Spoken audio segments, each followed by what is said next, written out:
Welcome in. It's Brad with College SportsCast. We are presented by the Fanboys.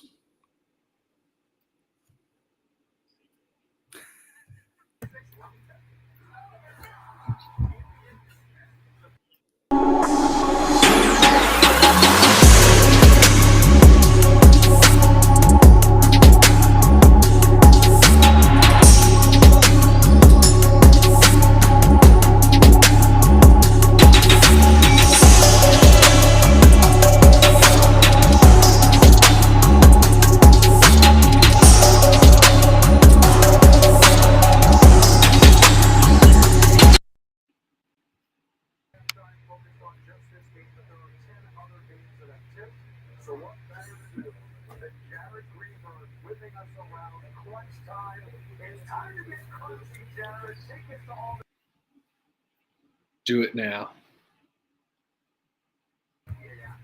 5, 4, 3, 2, 1. And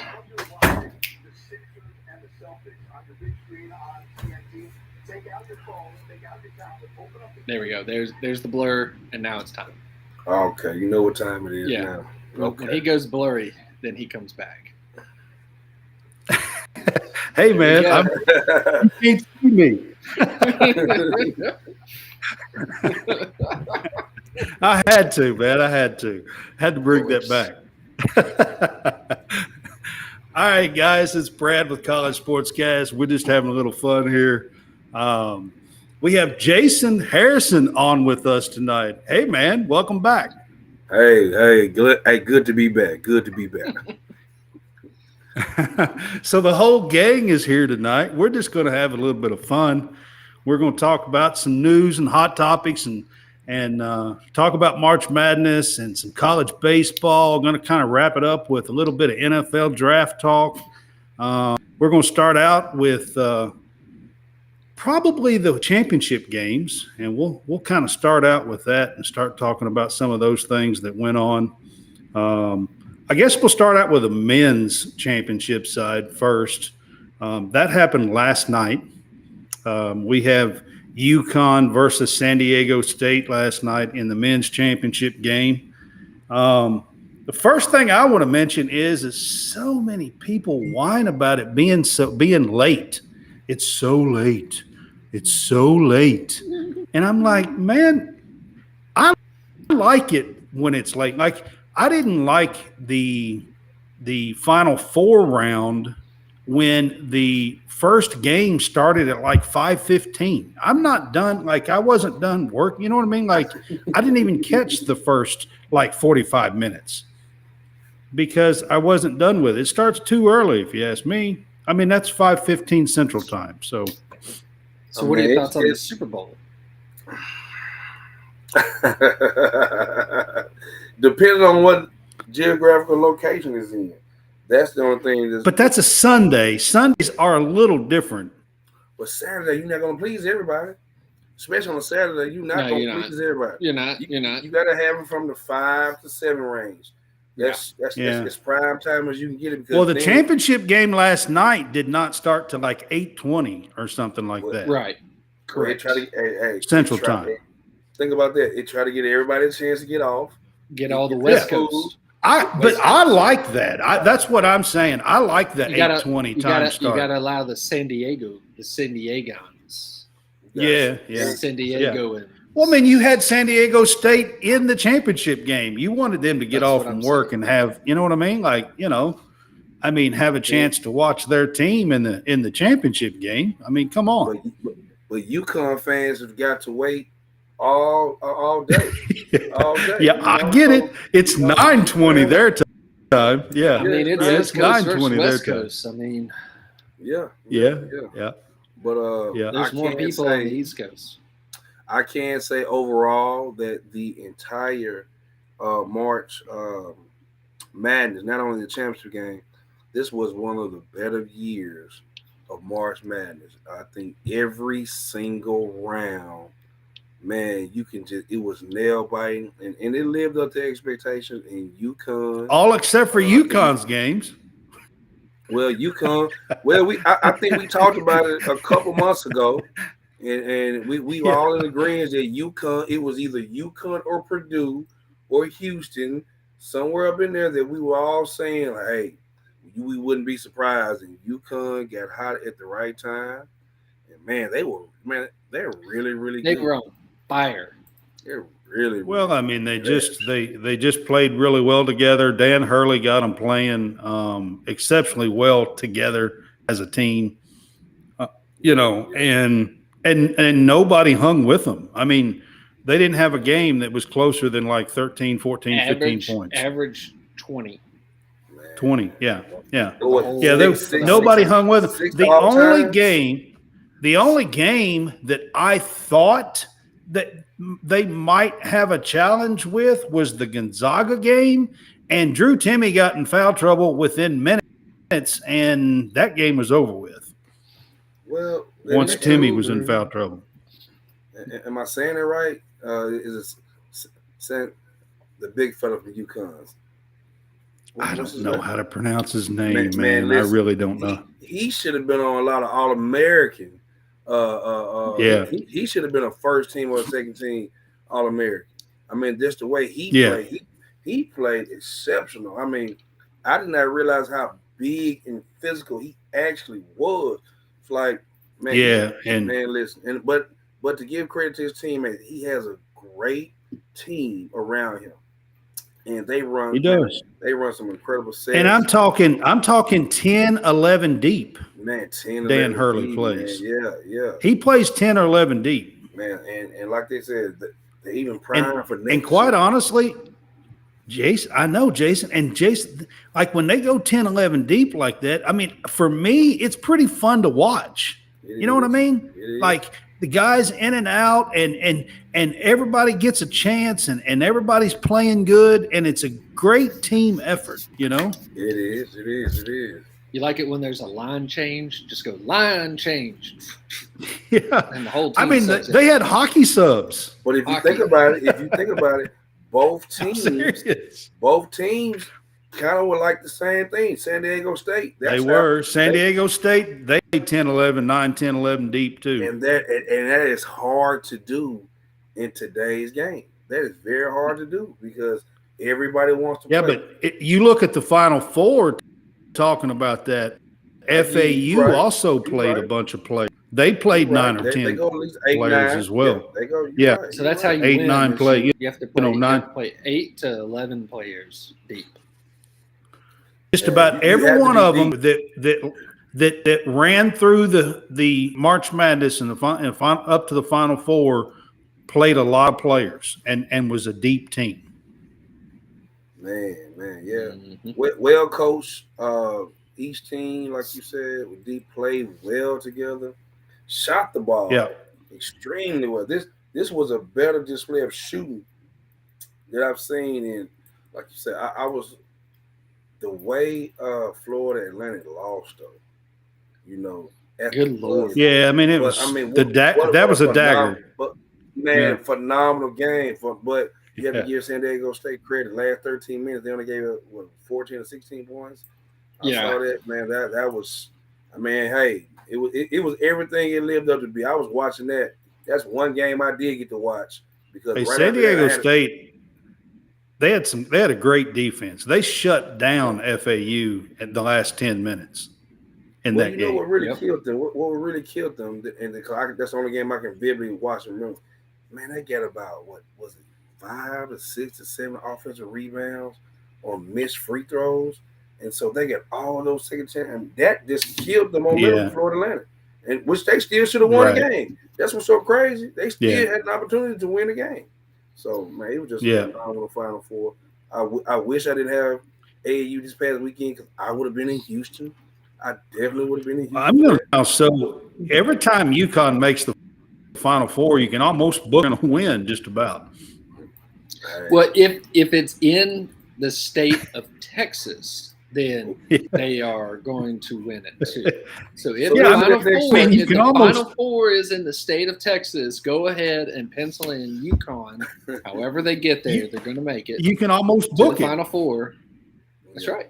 Yeah. Where's the Final Four next year? Go Four of UConn's 5 championships they've won were in the state of Texas. Yeah. They had Dallas, San Antonio, Houston. Yeah, that was it. Houston twice, Dallas, and San Antonio. So, what's up, Jay? How are you tonight? Glad you're with us. And Brad rules, by the way. Oh, man. I mean, I had to throw that in there. Maybe. Maybe not. Great. Just overall, just a great deal. All right, so let's go to Sunday night's championship game, and that was LSU versus Iowa on the girls' side. Yeah, we'll get to that in a minute, but let's talk about the game. I mean, I thought Iowa made a hell of a run, a great run. Knocking off South Carolina in the Final Four in the semifinal game was astounding, really. Caitlin Clark had the best run in the women's tournament history ever. Scored the most points. Had back-to-back 41-point games. No female player has ever had back 40-point games in the NCAA tournament. But in this game, LSU was smoking hot. I mean, everything they put up going in. I mean, they banked in like 3 or 4 3-pointers. And especially that one right before halftime. Yeah, but it was more than that. They banked in like 3 or 4 3-pointers in that game. I mean, everything they put up was going in. They shot like 65% or something. To be able to put up 100 points in a women's game, I mean, I couldn't. In a women's game, I thought when I saw the halftime score, I thought it was like the end. They had like quarter. 56 at halftime or something. I thought it was the end of the third quarter. I was like, oh, LSU putting that defense on, but it was like it's just the second quarter. I thought it was the second half. Right. I'm still thinking they playing half. That's the second quarter. I know. Man, hey, listen, yeah. Listen, man. I mean. And Kim Mulkey had them playing. I mean, Kim Mulkey is a hell of a coach, y'all. I mean, to do what she coming from Baylor, and she came home. The reason why she went to LSU she came home. Wow. And she wanted a chance to take her home team. Hold on. I just want to be 100% clear because. Is it her son or nephew that played at LSU like 2 or 3 years ago for baseball? Now that I'd have to look up because it was Baylor. It was the Baylor women's head coach, but I can't remember if it was Mulkey or if it was somebody else.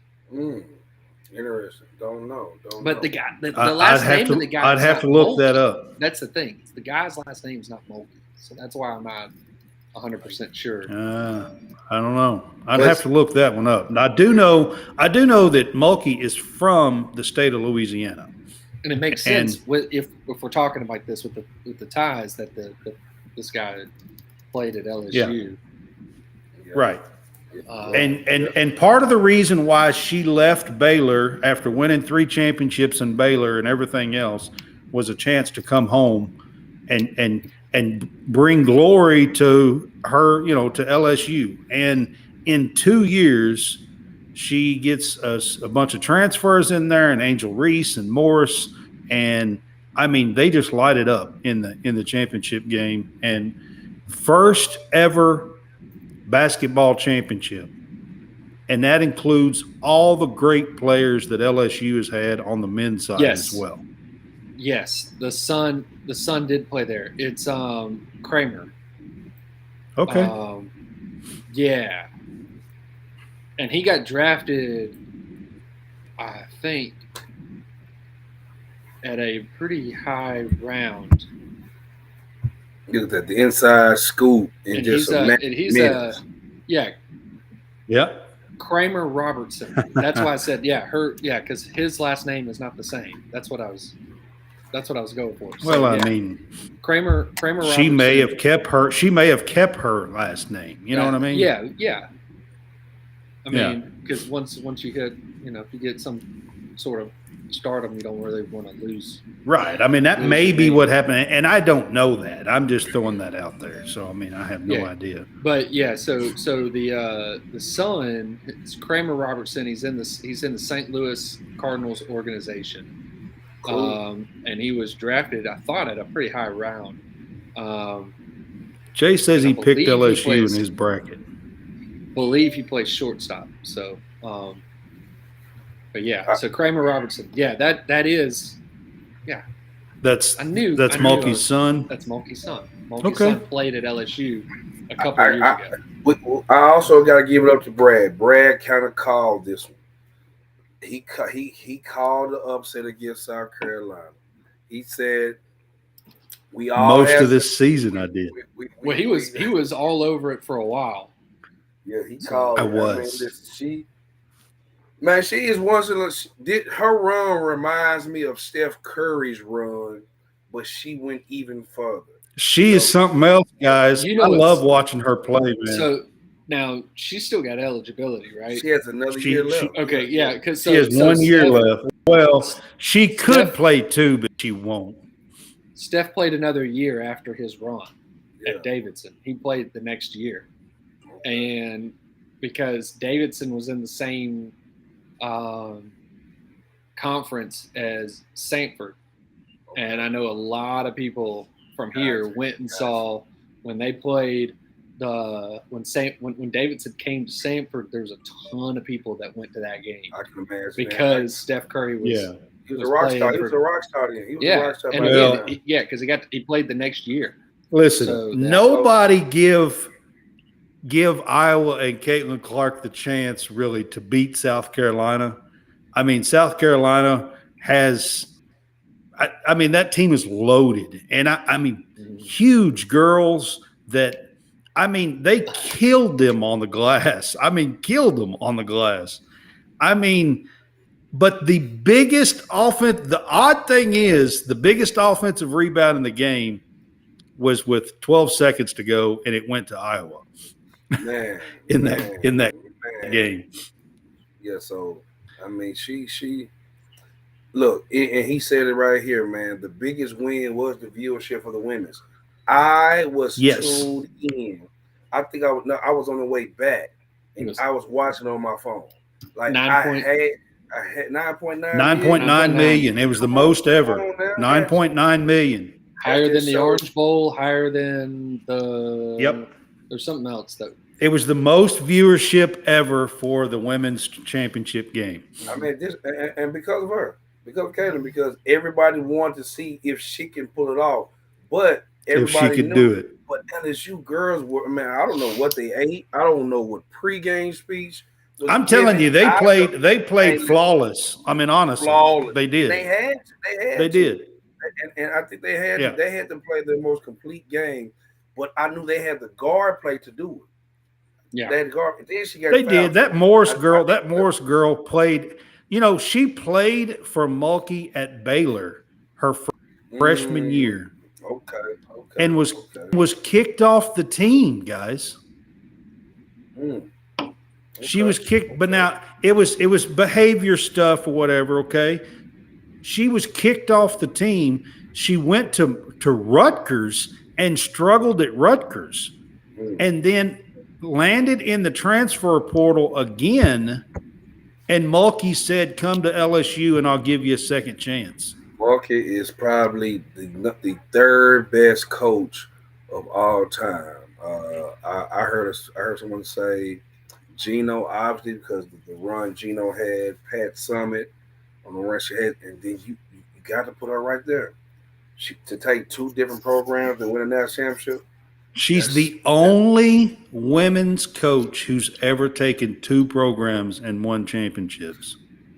And what's scary is that the only now in the world of transfers. Now you got Stanford's coach Vander whatever her name is. I can't think of what it is. Vandermeer, something like that.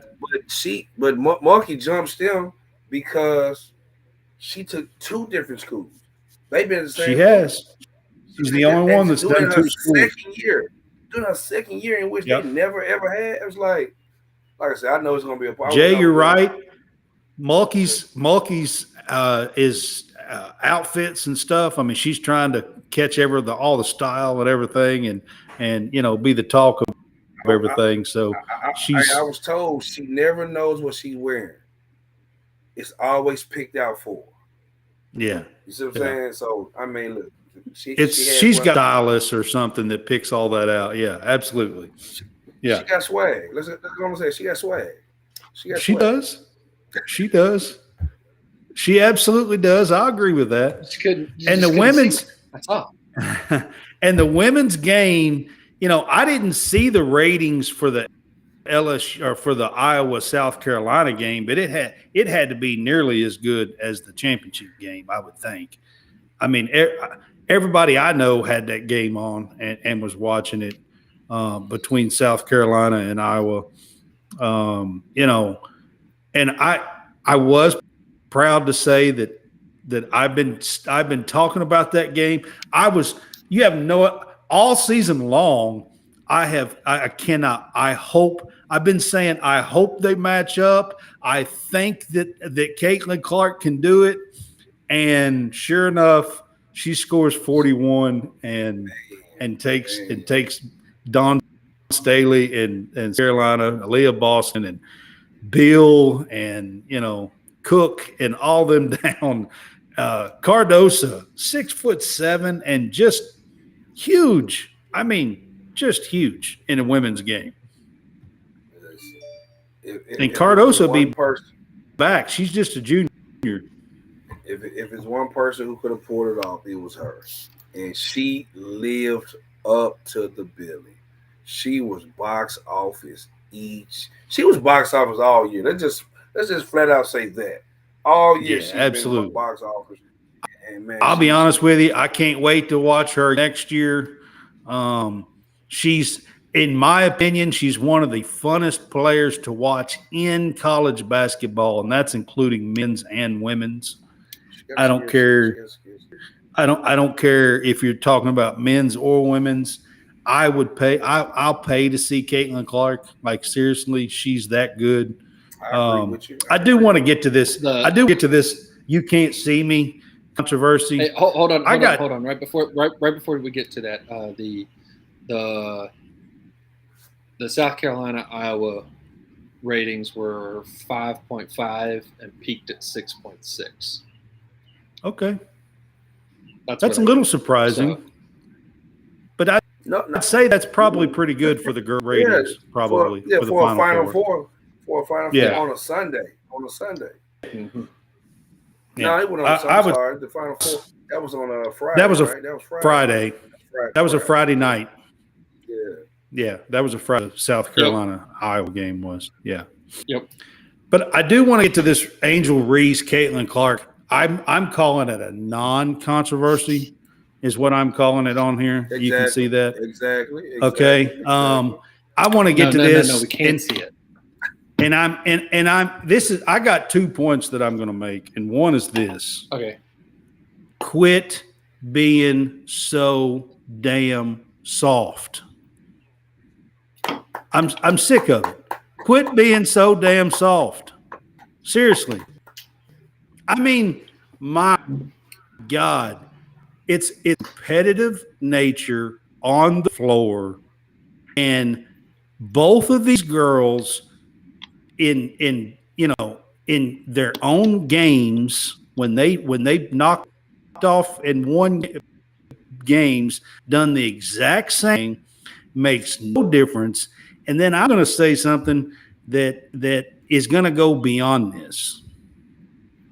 Stop making everything about race. Just stop. It's ridiculous. These are basketball players that were competitive, and that's it.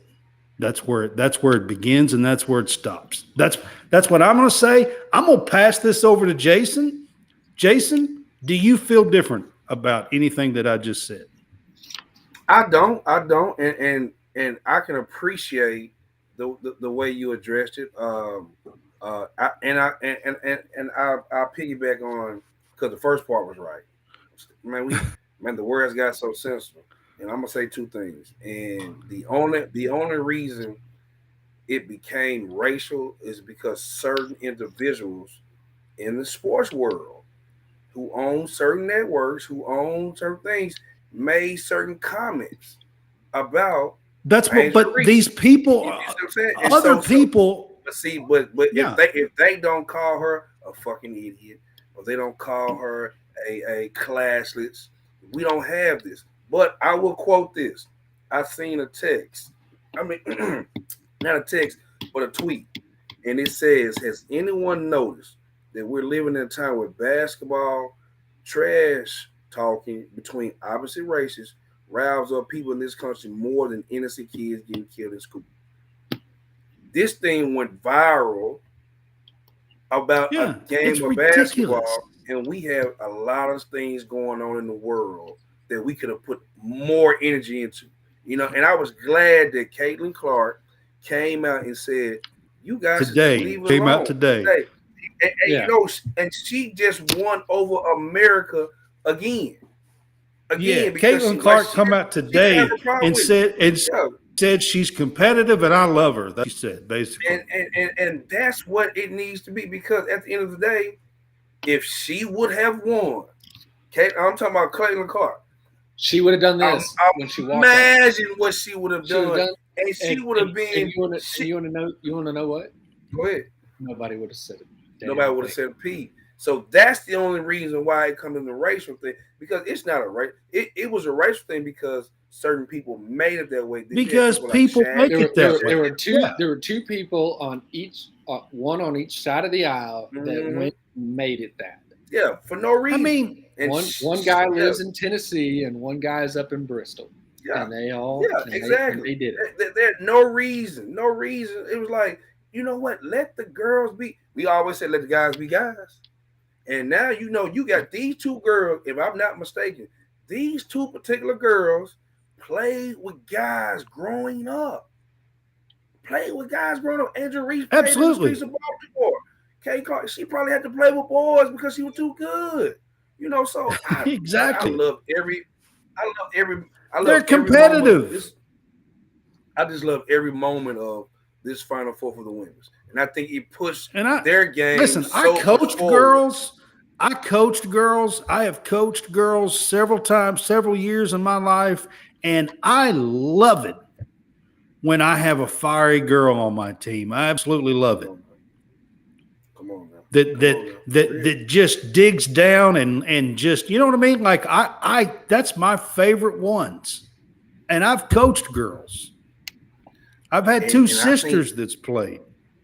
I think everybody in the world was ready to watch this too, because of Angel Reese and company and Caitlin Clark and company, and the way that they play. Yeah, you're not watching it. I mean, you're watching it regardless, because if you're a sports connoisseur, you're gonna watch the Final Four, just like you're gonna watch the Super Bowl. You're gonna watch certain tennis matches.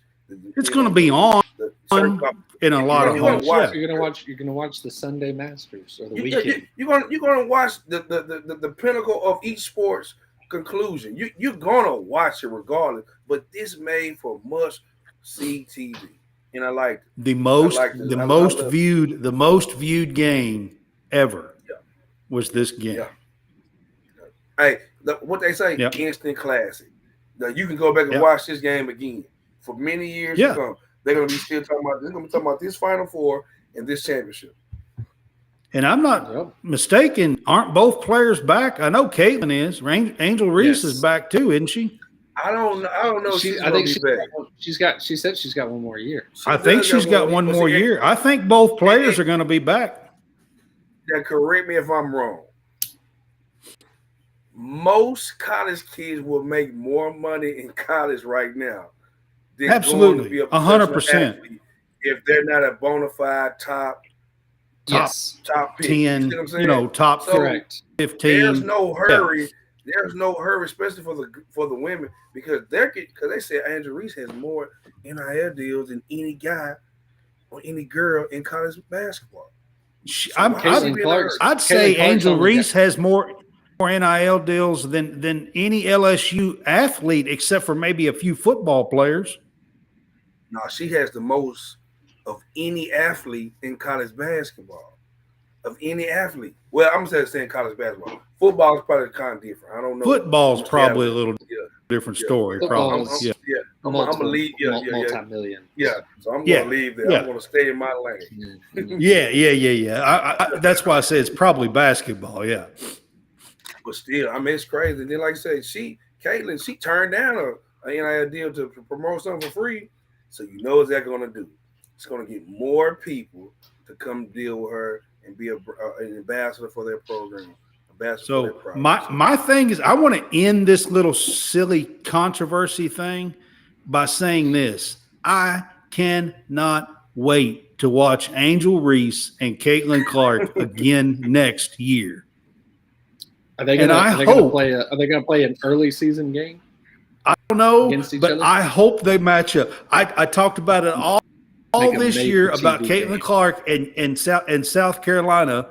So you just wait. Next year, I'm going to be talking about Caitlin Clark matching up a rematch with LSU. What is the preseason tournaments that always it has the four teams that playing? Is it the Jimmy V? I think it's the Jimmy V Classic. Now, wouldn't you want to see LSU and hell yeah? I'm gonna say hell yeah, I would. Would you not pay? I'm not saying would you pay to see that, but would you not be tuned in that night? I think that would break an all-time viewership. That would break. Yeah, man. I'm telling you, I want to see it right now. I ain't even playing. Yeah. I can't wait to see it. You can throw the stupid controversy crap and all that out. I mean, I'll just make. You can't see me. And then they want to get mad because she does it. Everybody does that. Everybody who wins a championship does that. Hey, Joe Cool. This was yes, Joe Cool. So come on, man. Let's stop all Steph Curry. Remember LeBron Steph Curry not did that. One, not two, not three, not four, not five. Yeah, I mean, everybody does that. I mean, ring me, and But like the tweet I read, and that was from the Rap Applies. I mean, we should be talking about something else. We should be enjoying. And not causing any controversy or taking anything away from LSU. We should be talking about how great of a game the way this women's season ended. Yes. I mean, honestly, and Caitlin Clark's run and going up against South Carolina and Kim Mulkey and her story and Angel Reese and winning the championship. And I mean, honestly, you should be enjoying what actually transpired and this stuff that's going on and viral everything is ridiculous. It's just ridiculous. I mean, honestly, like it really is. I was glad. I was so happy when I seen clips of Caitlin Clark just coming to her defense, and that's how it should be. That's how it should. Yeah, absolutely. All this, man. It's just sports. Caitlin tried to come on today and end it. Like, look, y'all, it's ridiculous. Hey, good kudos to her. Kudos for being an adult. So last week you wasn't on. I wanted to give you a chance to talk about the NIT final and the CUSA on the show with us. John and I, we kind of went over this the other night. So John wants to add a couple of things, but I wanted to give Jason a chance here. The run that the CUSA had and the NIT final with North Texas versus UAB. And and kind of talk about some of that stuff. Man, I actually did get a chance to catch that game. It's amazing how the winner of the NIT parlayed his successful season into a Texas Tech job. Yeah. I think that conference, like the next day, I think, wasn't it? Yeah, I think it was already in talks of. It was just a matter of Yeah, when. it probably was. I just think, man, it shows. Man, that conference had a lot of good teams. Well, I think North Texas could have easily been Florida Atlantic. Could have easily been because. And then the CBI winning the. I mean, what's not good? You can't say anything wrong about that conference. And I think the field may need to be expanded. I think you probably need more playing games for conferences like this.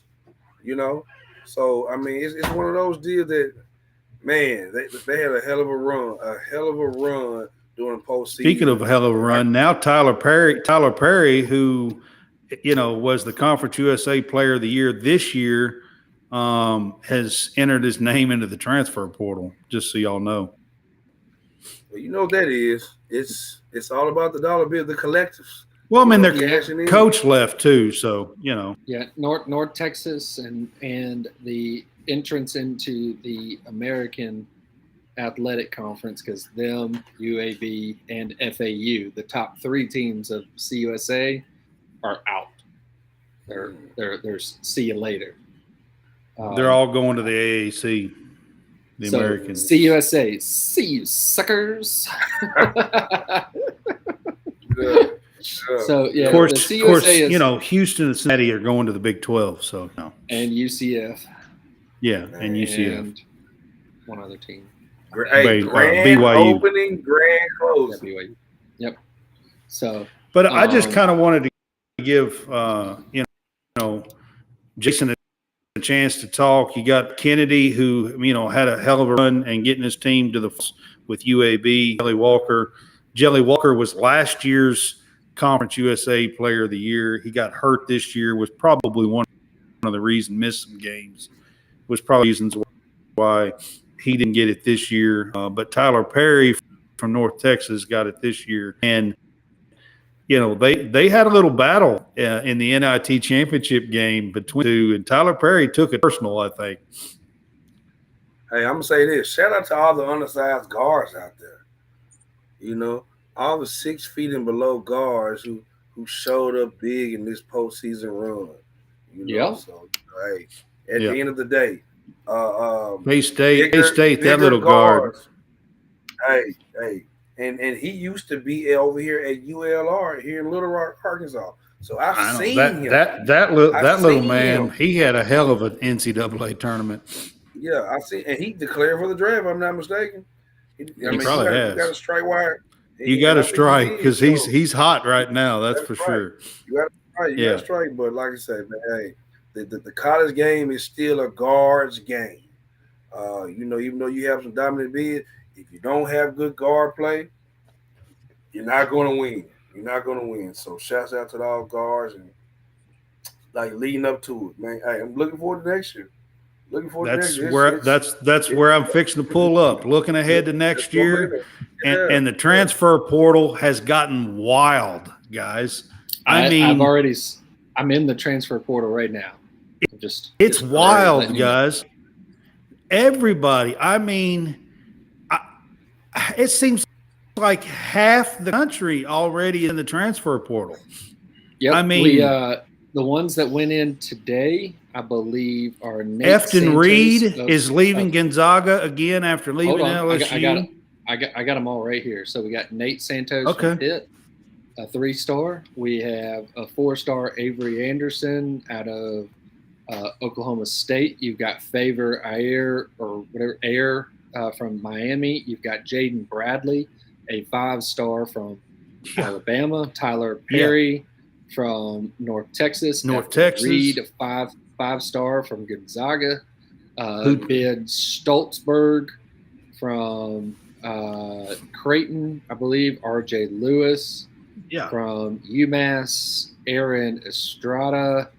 I don't know what that symbol, where that school is. David Jones from St. John's. Jordan Mika from Georgia Tech. That is from just today.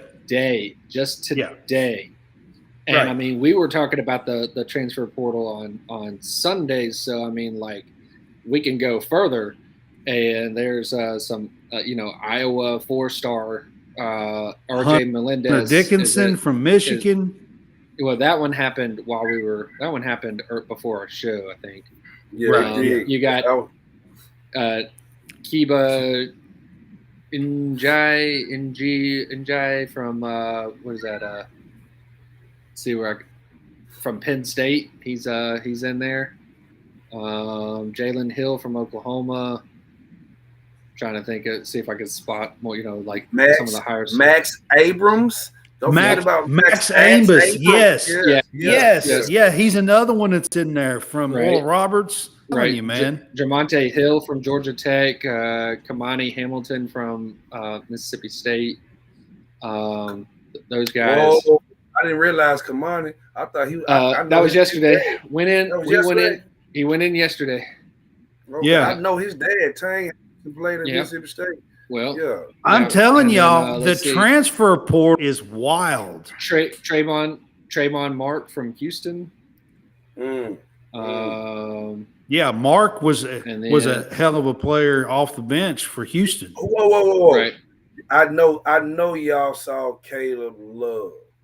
Yes. Yeah, Caleb Love was one of the first ones. Yeah. North Carolina's got 4 or 5 that's in there. I think he's going to Duke. Wait, did he actually commit? I don't think he's committed. I thought that was. I don't think that was true. I think that was an April Fool's. I think that was an April Fool's joke. I believe. That was on Saturday. Yeah. I think that was an April Fool's joke. I think. Oh my goodness! I was like, you fell for it. Hey, I was asked. That's why I asked.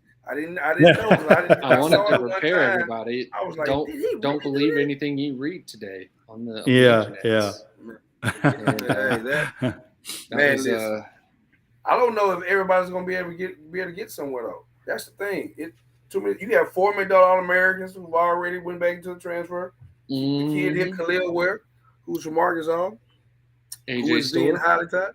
Like Hunter Salas from Gonzaga is in the transfer portal. But this is what goes. Remember, I told you guys, it is so hard for these high school athletes now. Because if they're not signing early, if they're waiting around, other universities are not waiting around anymore. They're just going to go to the portal. That's the best way. Yeah. So I'm looking at Caleb Love. He is not committed. Yeah. No, he's not committed. Not committed.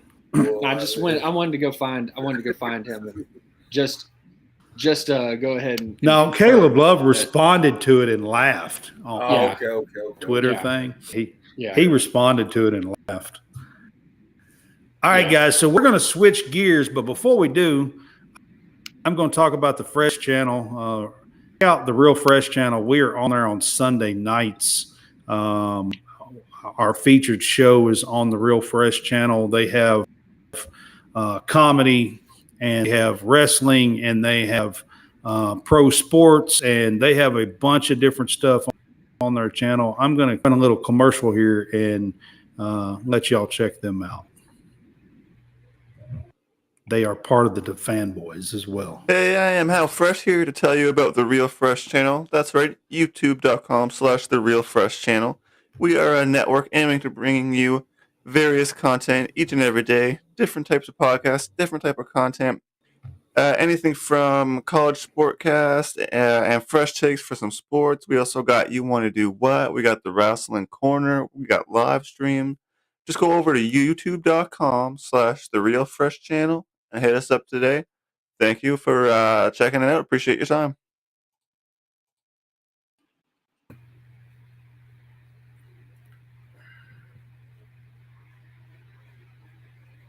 Howie Fresh, eh? The Real Fresh. Look, he still paused. He's paused. There you go. Now he's coming back. There we go. See the blur, and then you got it down. Yeah, you got it down. You got it down. That's right. That's right. So now we've got it. That's exactly what went on, guys. I done sees it. Yeah. We're going to switch gears and we're going to go to baseball. Kind of let John lead this. We're going to talk about the top 25. Kind of start out with the top 25. There's some new top 10 teams. I can tell you that. I know there's a new top 10 team in the D1 baseball. Are they from the state of Kentucky? I'm pretty sure they are. Yeah, I'm pretty sure they are. Yeah. They jumped that state below us that likes to wear those orange jumpsuits. I mean, the orange. Oh yeah. The orange jumpsuits. I'm just messing. I'm just messing. I like to with play that on crazy words. coach. I like to play on words. Like crazy coach. Likes to throw bats. Yeah, across the field. Last week Tennessee was 10, and they fell to 11, and Kentucky jumped to 10. So this week. So in accordance to D1 baseball, we have LSU is still the top team at 24-4. They are 6-3 in the SEC. Wake Forest is 26-3 as the number 2 team. Florida is rolling in at number 3. Vanderbilt is 4, Arkansas 5, South Carolina 6. There's a nice little theme going on right here. That's 5 of the top 6. Correct. And SEC. Then number 7 is Virginia, number 8, Stanford, 9, Boston College, 10, your Kentucky Wildcats, 11, those orange jumpsuited Tennessee. 12 is East Carolina, so that is the top smaller school in there, right there, East Carolina. 13, North Carolina. So not even the best team in Carolina outside of, South Carolina. Then, again, staying with the Carolina flavor, because I believe Campbell is in Carolina. Campbell is number 14. Florida Gulf Coast is 15. Oklahoma State 16. Coastal Dunk Carolina. City. There we go. Coastal Carolina is 17. Louisville, that other team in your state, is at 18. UConn with a baseball team at 9. UConn? Mm-hmm. Huh. Yes. They do have a few famous alums coming out of UConn, just in case you didn't know. I'll have to go make one little look, but it's a guy that plays for the Astros right now. Miami is at 20, Texas 21, Texas Tech 22, UCLA 23, West Virginia 24, and Oregon at 25. Okay. So that is 5 of 6 D1. That's D1, yeah. Right. Baseball, yeah. Yep. 5 of 6 is SEC, and then you got 9 and 6. 10. Yeah, 6 of 10, or actually 7 of 11. Yeah. Yeah, 7 of 11. The top 11. Yeah. Right. Are SEC schools. Right, and I don't think there's another one after Tennessee. So, yeah, there's not another one in the top 25 after Tennessee.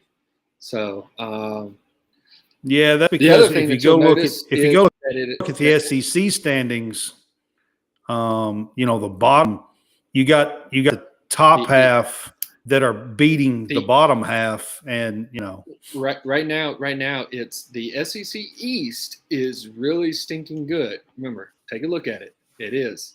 Yeah. Florida at 3, Vandy at 4, South Carolina. Vandy's actually the only one that's Vandy's 9-0, I think. Yes, they're not. They are 9-0. They, and actually, I can pull up the SEC rankings right here. So, Vanderbilt is 9-0. South Carolina is 8-1.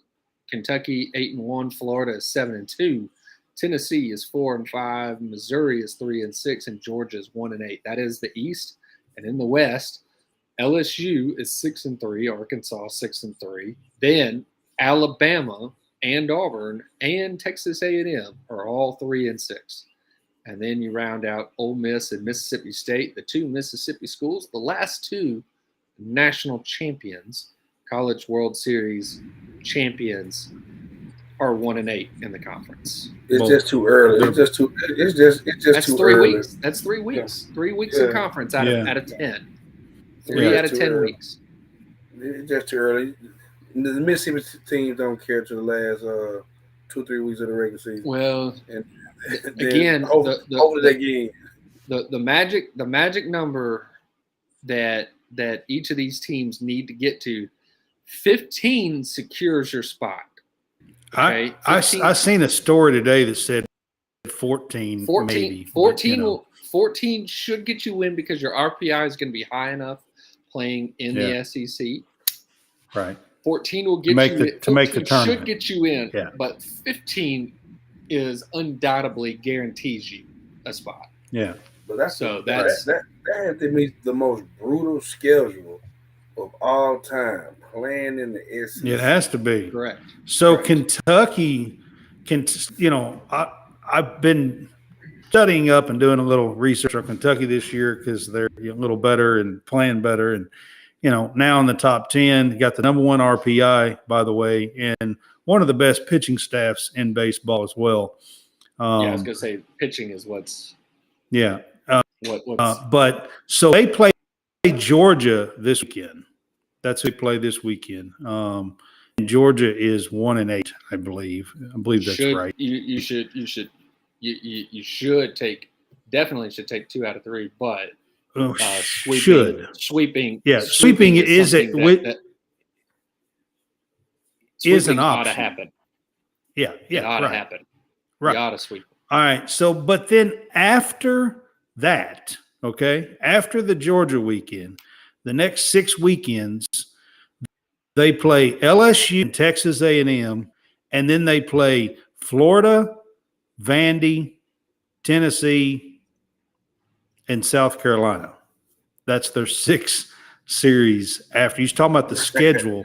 That's their 6 series that they play after this coming weekend. Right. Yep. A&M's the only one. They do get them at home. They're the only one that's not currently ranked. Right. So right now, the Friday slate of games. So I don't know who actually is the Thursday Friday series. I'd have to go take a look. I think a lot of them are Thursday Friday this time because Sunday is Easter. I think there's a bunch of them. Yeah, I think there's like 4 or 5. All right. Well, hold on. I was looking at that. I think there's a lot of them because Sunday's Easter. 1, 2, 3, 4, 5, 6. You telling me that there is one team that is not going to play? It's the Kentucky series. The Kentucky series is the one series. 3, 4, 5, 6. Yeah, it's the one series that will play on Sunday, unless they're going to play a doubleheader on Saturday. No, they play Sunday. Kentucky plays Sunday. I do know that. So let's take a look at that. Yeah. So on Sunday, it's Kentucky, Georgia. They're the only one, and I guess it's because it's SEC Network is the deal. So, so in terms of this weekend, I'm pretty sure. I was pretty sure most of them are Thursday this weekend, but Easter. Correct. Yep, that's what it looks like. So as of all the series that are happening this weekend are going to be Kentucky at Georgia, Florida at Tennessee. So that's number 10, Kentucky at Georgia, number 3, Florida at number 11, Tennessee, number 4, Vanderbilt at Missouri, number 1, LSU at number 6, South Carolina. That one will be really that should be good a fun because one. That one is the team that leads, I think, the country in home runs versus some of the top, at least the number 1 pitcher overall in Skeens. So Paul Skeens on Friday night or Thursday night should be that one. Thursday A&M, night. Yeah, it'd be Thursday. A&M is at Auburn. Mississippi State is at Alabama. and Arkansas is at Ole Miss. Arkansas should sweep that series, or at least take 2 out of 3. Bama should take 2 out of 3 from Mississippi State. Auburn and A&M. Auburn could win 2 out of that, but you just Auburn never know. could win 2, but they also could lose 2. They need to win 2 because they don't have they don't have the pitching to survive the SEC. They need to win 2 against A&M and win 2 against Bama, and then sweep the 2 Mississippi schools, because when they play the other teams that are really good, like LSU, they've got to pray that they get 1 out of those. And this past weekend, they should. Who's Vandy playing again? They're at Missouri. So Vandy they'll at least win the series. They might sweep it. Yeah. So Missouri has swept a series and have been swept. So yeah, they're kind of a weird team. They swept Tennessee, and then Kentucky swept them last weekend. Correct. So. And that was they're a weird team. Yeah. But college baseball is weird sometimes when it comes down to this. Again, Auburn. For Auburn's sake, when I was going through everything with the guy from Up Tempo, we were talking to Blake on last Tuesday, and I was kind of going through who they needed to or what they needed to do. They did what they needed to do against Florida, but the thing was that they actually had the potential to take 2 out of 3. They should have took 2. But the pitching failed them, which is what we were also talking about was the concern. And that the linchpin was having that one particular pitcher, Joseph Gonzalez, back in the starting rotation, and he's the guy that may be out for another month. Yeah. He was saying it'd probably be a month. Yeah. Yeah, and so that's the thing that we were talking about, was that it's the pitching. Because of that against Florida, their Friday and Saturday starters, those 2 guys were end of bullpen type pitchers. That's who they were. Like, we had the closer throw Friday night. In Auburn's defense with the whole pitching thing, Florida has one of the best offensive hitters in the game. Right. Yes, but again, when you're winning 8-3 in the 5th inning or in the 6th inning, you don't need to blow that game up and lose it 17-8 at the end of the game. And that's what happened. Pitching failed them. Just like giving up 17 runs in 1 inning to Georgia. Pitching failed them. They should have swept Georgia, came back and swept Georgia, but they didn't. So that's the thing that's killing Auburn. So quick update pitching. Before we started this, we were talking baseball scores. UK is up 11-5 in the bottom of the 7th. 13-5. Oh, is it? I have 13-5. Well, I pulled it up. Mine says 11-5, but okay. And then I've got Burn and UAB for the 8th, 5-5. Correct. We've got Texas A&M in the bottom of the 7th, tied with Texas State 9-9. Yep. Let's see. When we go down, I'm checking SEC, so I'm kind of going through. Georgia beat Kennesaw State 6-4. Florida beat Bethune-Cookman 8-4. And then ECU beat NC State 13-9. Correct. Yep. And Alabama took it from Troy 10-2. Ole Miss beat Memphis 7-2. Mississippi State whipped up on Grambling 21-2. Didn't you say Elon was ranked or no? No. South Carolina beat North Carolina 5-0. Elon beat Wake Forest today, who's number 2 in the country, 5-3. Again, it's one of those midweek weirdo games. I just LSU took it from Nichols 12-2 and 7. Let's see if there's any other SEC. Clemson beat Coastal Carolina today. Arkansas State was canceled. What one was canceled? Let's see.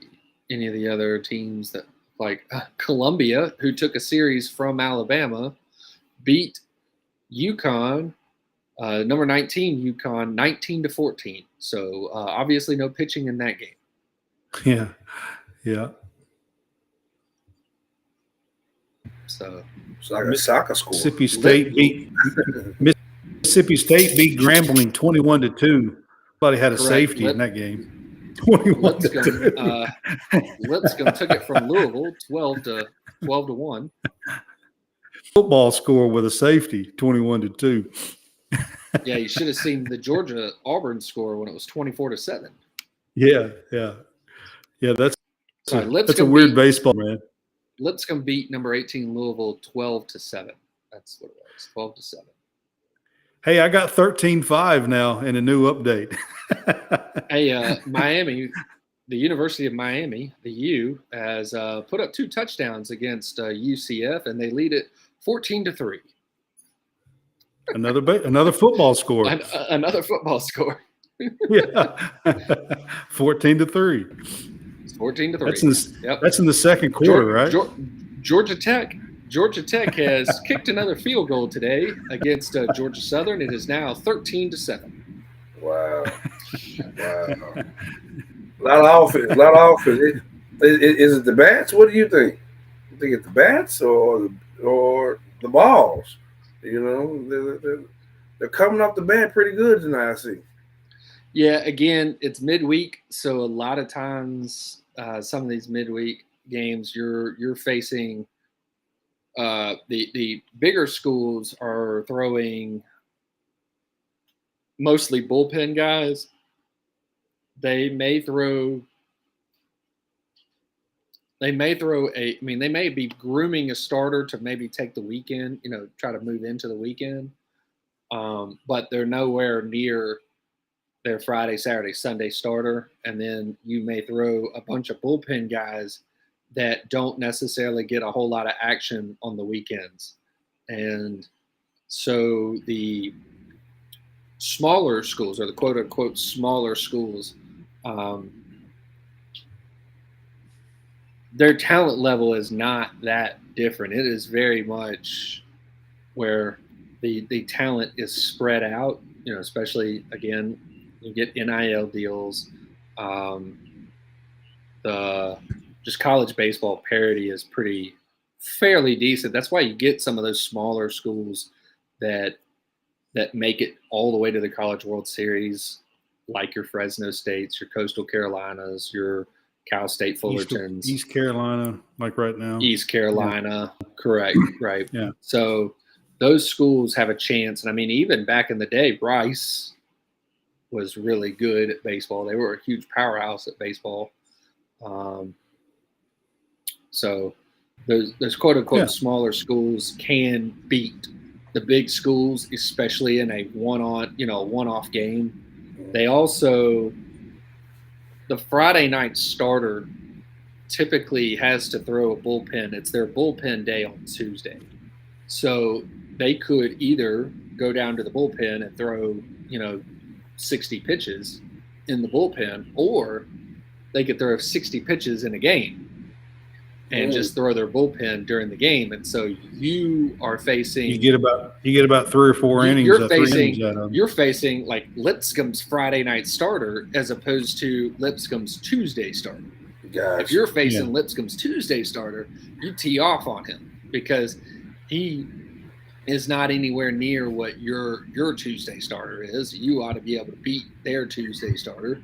But instead, you're facing the Friday night starter, which – well, the midweek game is kind of a chess. In your game, or on your team, their Friday night guy might be your Sunday guy.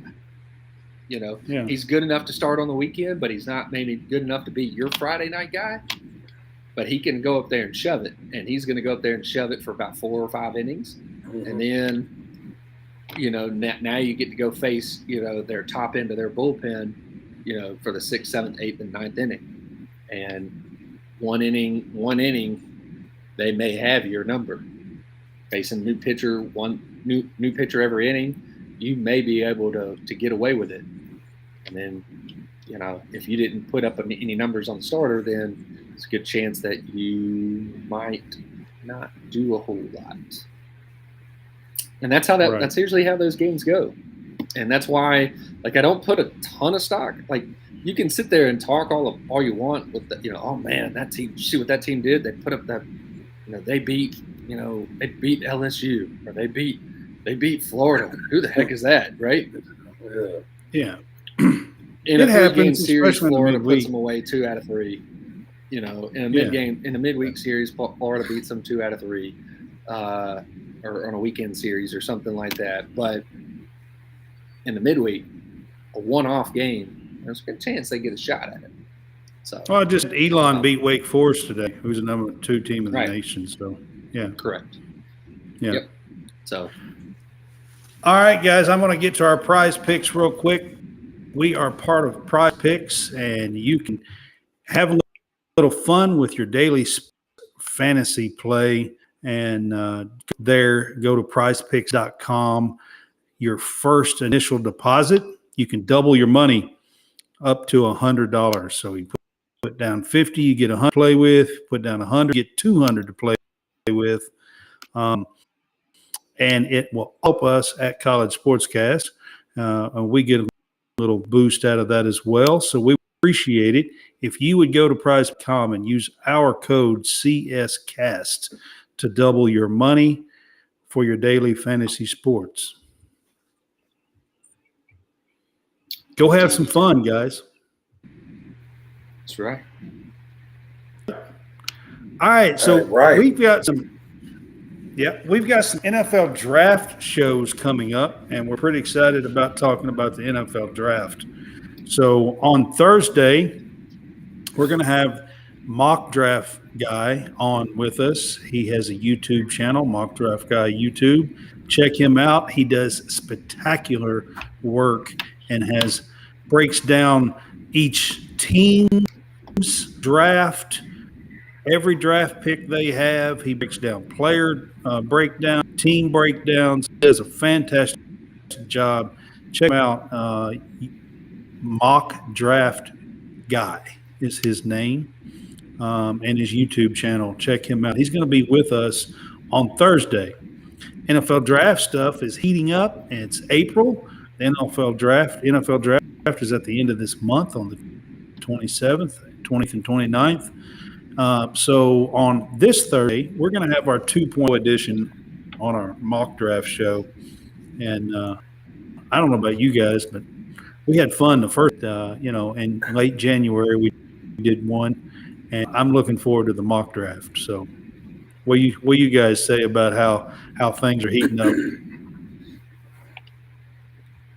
Hey, it's always interesting especially when we get close time to the NFL draft.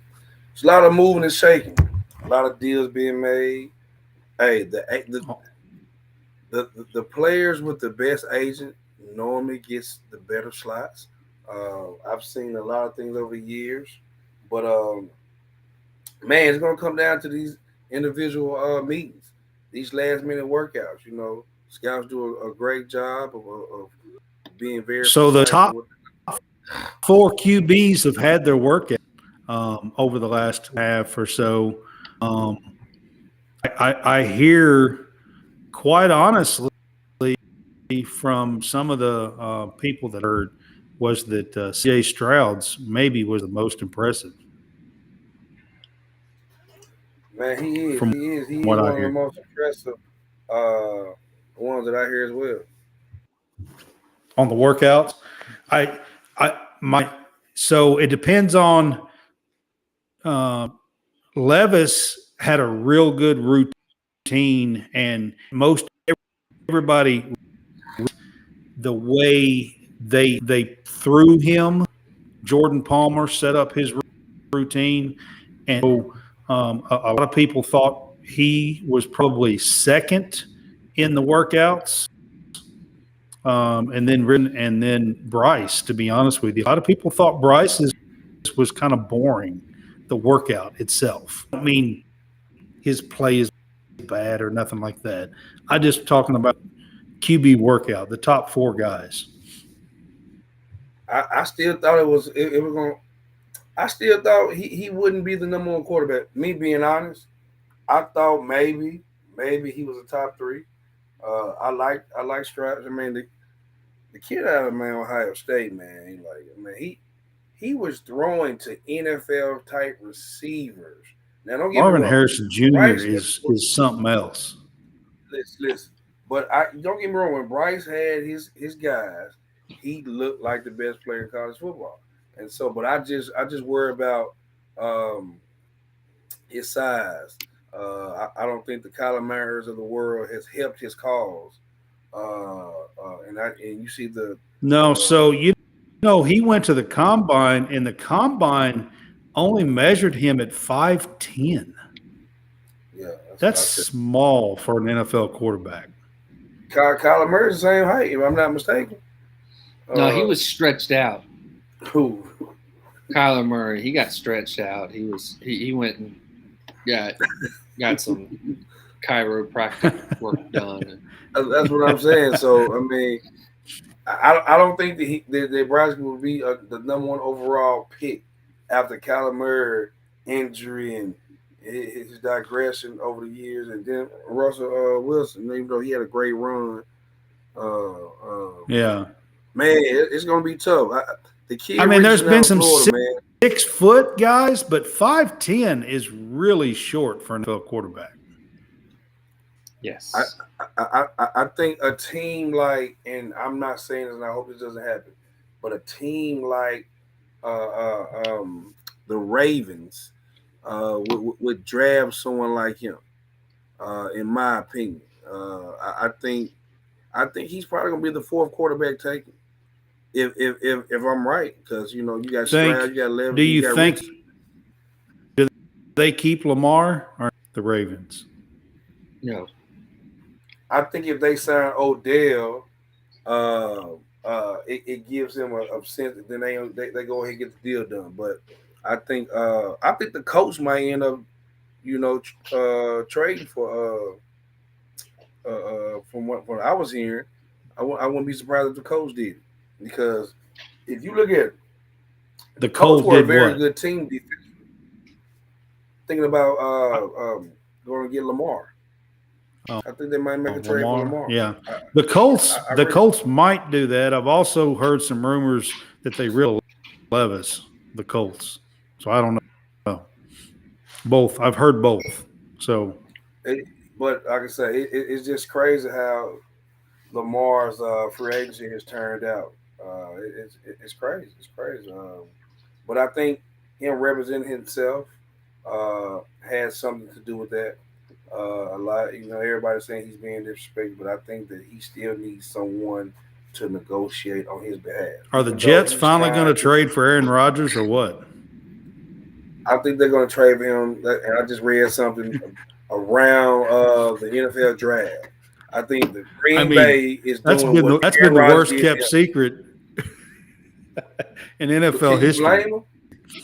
Can you blame Green Bay? Can you really blame Green Bay?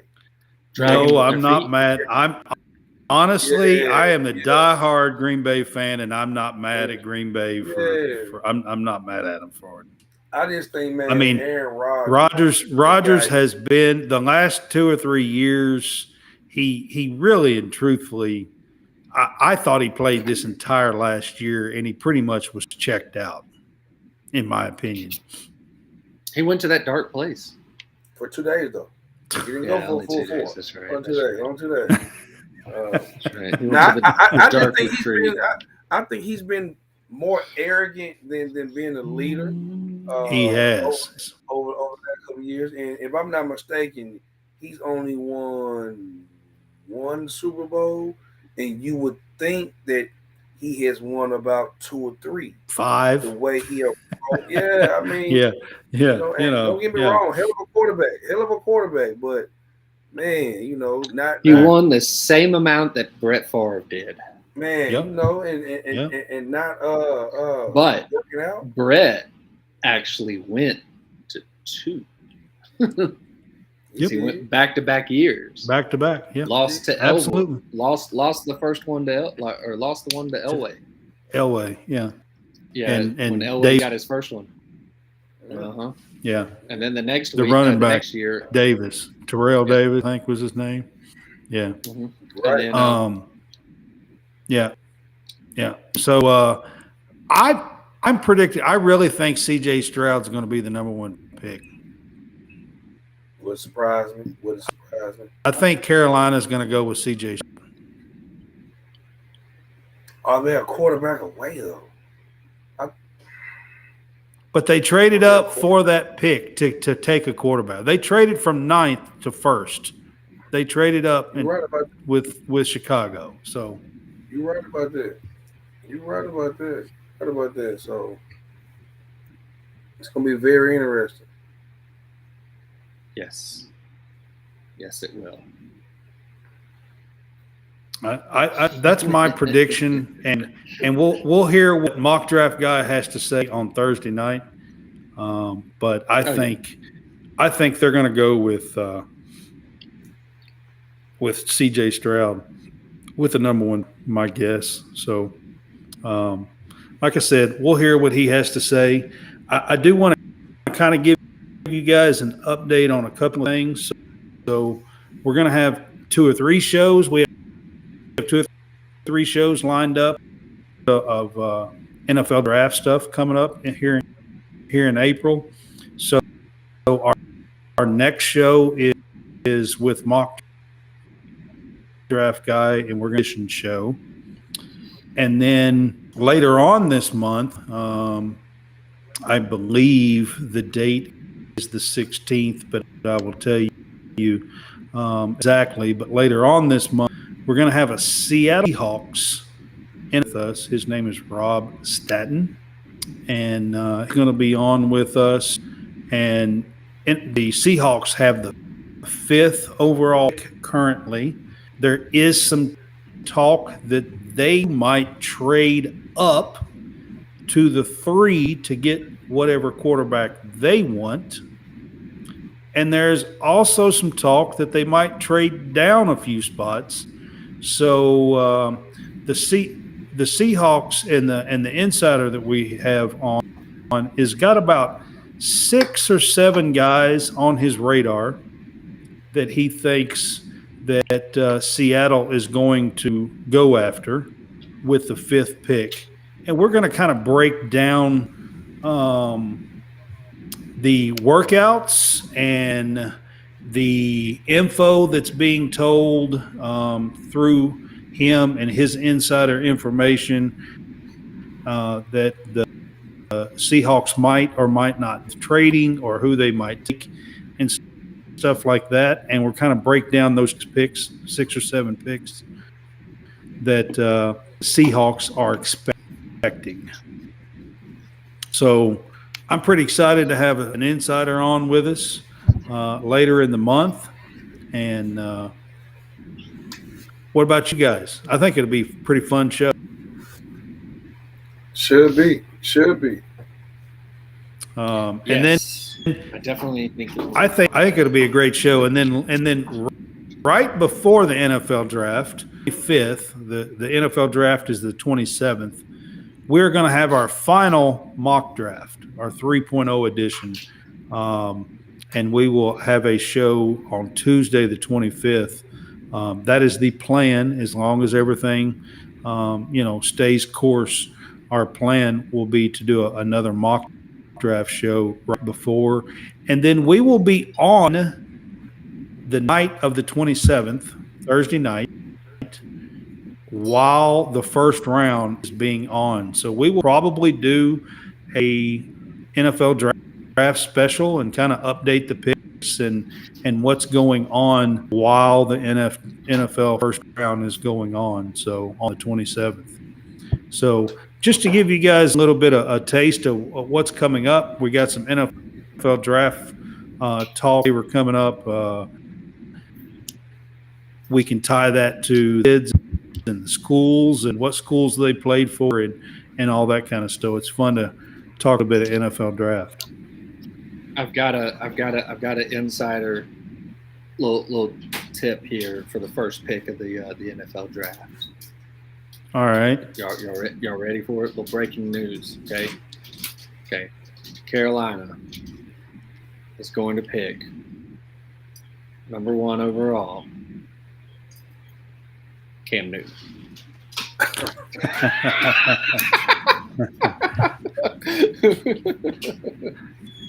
Cam Newton, he did go to the Auburn workout. He did throw. Yeah, he threw. Yeah. He threw at Auburn's workout. Thinks he can get drafted again. I think something. I'm not sure. Well, I mean, he thinks he can sign. He just wants a job. He just wants a job. I know. Yeah, Cam was. I seen a video. He dropped a dime on his workout, like he threw it at the workout. Yeah. Yeah. Hey, speaking of Auburn, their 8A game is this Saturday. So. Yep. Oh, spring game. Okay. Spring games. Yeah. We got to start seeing they'll be going on starting this weekend. Well, Colorado's going to be on TV. But why? Because it's prime time. Are they going to be on prime time? Probably so. Probably. I don't know. A night game up there, that'll be cold. The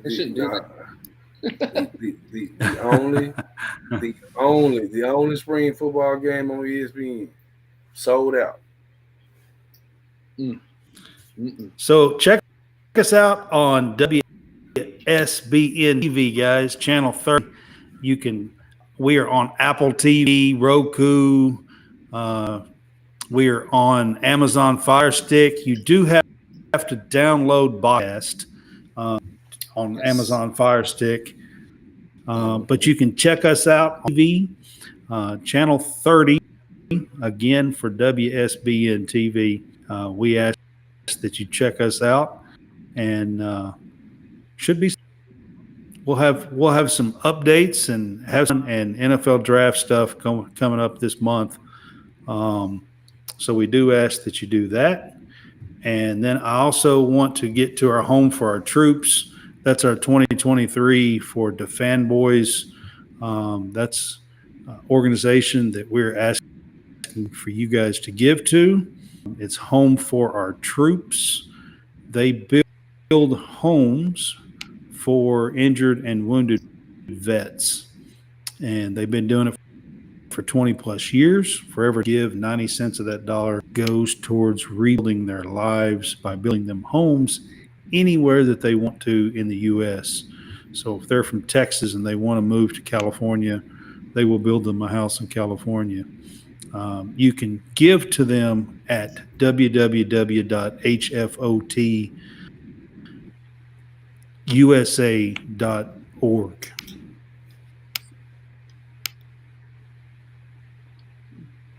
Good deal. Yep. So we're going to kind of wrap this up tonight. We appreciate you guys being on with us. Y'all have any closing thoughts?